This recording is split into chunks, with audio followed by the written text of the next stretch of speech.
I'm Cameron Conway, and with me today is Jera Morris. She works as a professional photography at Elements. Thank you for your time today, Jera. Thank you. Tell me, how did you come up with the name?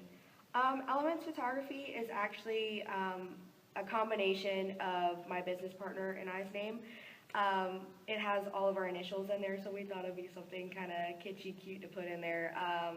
But it's actually a combination of a little bit of both of us, so Elements Photography. Okay, so you work with a business partner? I do, yeah. It's actually my friend Scott. We got into it, and he had actually started out on a wedding here at church, and he did a wedding for my sister and my brother-in-law. And I offered to actually edit his photos, and from then on, the rest is history. We just started working together. Wow. Tell me your favorite part about photography. I definitely, for myself, like the design part of it. There's, the session time where you're with clients and you're taking their actual photos and doing, I guess, the labor part is what you can say. And then there's the other process of actually editing their photos, the finished products that you usually see that people have, there's like blemishes gone, or there's an artistic kind of tint or color put to it and everything like that. So I actually like the design part of it, and that's a majority of the work that I do in the partnership. Okay. How much time a day would you spend on photography? I actually spend quite a few hours on photography. People don't realize actually how much goes into it. A lot of people will sit there and they think that the only process of photography is from session to camera. That's it. And they're thinking that the photos that they get are straight from the camera. There's a lot more done. So I actually spend the initial time of 1 to 2 hours on a session, a basic session. And then when it comes down to actually processing the photos, it can take anywhere from 6 to 8 hours a day to do that. Okay. What would you recommend for someone going into photography? I would definitely recommend to be personable. You have to have a relationship with your clients. If you are not prepared for that, I want to be a photographer, at least in the portrait sense, I want to be a photographer. And I would definitely say don't discredit your value. And that goes monetary-wise, that goes as far as just who you are and your skill level. Don't downgrade who you are just to kind of appease the masses. If you know that you have good quality work, put it out there and charge what you feel like you're worth. Okay. What prompted you to start this photography business? You mentioned the wedding. Was there any other prehistory to that? Yeah, actually, I've always had a love of art in any kind, from painting to drawing to writing to, it just spans everywhere. And I got into photography in the abstract sense, doing still lifes and things like that, But then when I edited the wedding for my friend Scott, I got into the portrait side of it, and I really liked what I saw from other people, local photographers, professional photographers who are way infamous out there in the photography world, and I loved what they did with it. So I actually liked working in that aspect more than the abstract sense, and we decided that we would go into business together and go for it.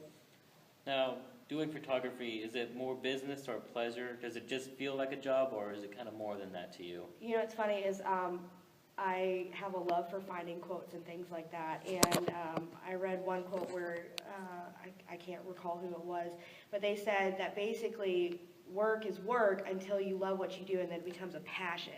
And it's a passion for the both of us. Like Scott and I love doing photography, and sometimes it gets a little tedious. Every time you get into a professional setting, sometimes you do have the business side of it, but there is the pleasure side of it, or the fun side of it, to where we actually love what we're doing. We love interacting with people. We love being creative and saying like, hey, this is us, and we can give this to people. So.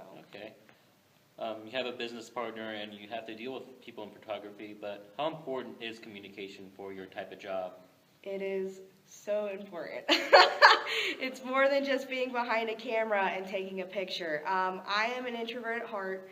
I have a hard time actually interacting with people. I really do, initially. So, and so does my business partner, Scott, which is the funny thing about it. But when we got thrown into this setting, and as we interact with more people, and especially people that we don't know personally, we've realized that you have to be very personal. You have to be able to be an effective communicator with people to direct them how to, how to pose, what positions, to put themselves in and everything like that. And then you also have to be very personal on the side of you want to make these people feel like they want what you're giving them, the service that you're giving them photography-wise. And you want them to be able to trust you. Photography is very personal. It's a very personal thing, a personal service that you get from somebody because you're capturing a moment, you're capturing a personality. So it's very important to be an effective communicator and to get your point across, to be trustworthy. I would say it's probably 80% of photography is communication. Wow. What are your current plans for the future? I would love to have a studio. Right now we shoot on location. We shoot outdoors a lot or in the client's homes or anything like that. We don't have a set space right now. So that would be one goal that I would like to have. The other one is I am going to school for fine arts and I'm transitioning into digital media. And that involves anywhere from graphic design to digital photography to videography and all kinds of stuff. So I just kind of want to feel my way around and just go as far as I can go in that area. Okay. You want to own a studio. What's your current obstacle towards that goal? Right now, it's probably a matter of time and money. Yeah. We're just starting out. We've been working for several years, and I know that may not sound like just starting out, but photography-wise, it kind of is. You know what I mean? In any kind of art world, you have to get your name out there in order for people to know who you are and to be credible almost. So I think the obstacle right now is just having a steady flow of business and having the means to buy a space and the time for a space. Okay. Getting your name out there. What have you found is the best way to communicate what your business is or the popularity of it?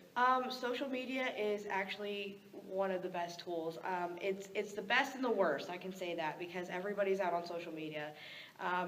It's like you don't even need a commercial anymore. People would buy commercials to advertise themselves. But actually social media gets you out there. That's how I found out about a lot of professional photographers that I actually admire, and I'll look at their work and kind of get inspiration from it. But social media, we use like Facebook, even things like Pinterest, we'll put up, our work up there and people will see it and they'll like it and they'll be like, hey, that's pretty cool. And then they'll find our information through the sites that we have linked to it.